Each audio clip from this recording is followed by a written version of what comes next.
Welcome back to another episode of Halal or Haram. Fake reviews job பண்ணுறது.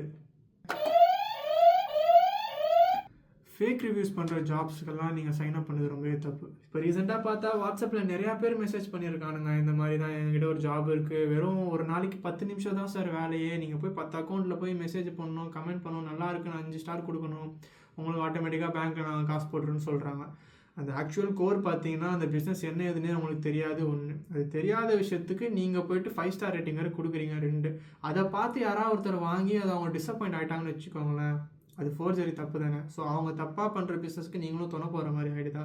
So maximum இந்த மாதிரி ஃபேக்காக reviews போடுறது, fake comments போடுறது, fake information spread பண்ணுறது, இந்த மாதிரி விஷயங்கள்லாம் ஆதரிக்காதீங்க, இன்வால்வும் ஆகாதீங்க. வயிறு நிறைஞ்சதுக்கப்புறமும் சாப்பாடு சாப்பிட்டுக்கிட்டே இருக்கிறது.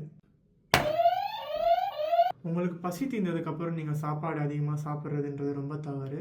ஸோ சுன்னத் பிரகாரம் சாப்பிட்றப்போ நம்ம வயிறை 3 விதமாக பிரிச்சுக்கணும். ஒன்று சாப்பாடுக்கு, இன்னொன்று தண்ணிக்கு, 3வது பங்கு காற்றுக்கு. ஸோ அதை தாண்டி நம்ம அதிகமாக சாப்பிட்டா நம்மளுக்கு அதிகமாக லேசினஸ் உருவாகும்.